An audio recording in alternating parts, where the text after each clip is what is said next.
Hello everyone, today I'm showing you how you can easily make creamy food chaat. This is so famous in Pakistan and in Ramadan it's so healthy. Refresh your body. So let's start. Here I am boiled 300 ml UST milk. You can also boil any kind of milk, but the UST milk is a little bit thicker, that's why I recommend everyone.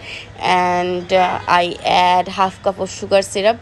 You can add sugar syrup according to your taste and boil it until it becomes 1 cup of milk. After it became 1 cup of milk, when the milk is cooled down, add fruits according to your taste and the fruits you love. Here I'm randomly chopped some fruits like watermelon, papaya, grapes, banana, etc.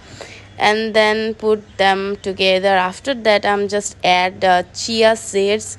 I already soaked the chia seed in a glass and then add the whole chia seed. I add 3 cups of banana ice cream. You can add 4 to 5 cups of banana ice cream according to your taste. Then this is ready.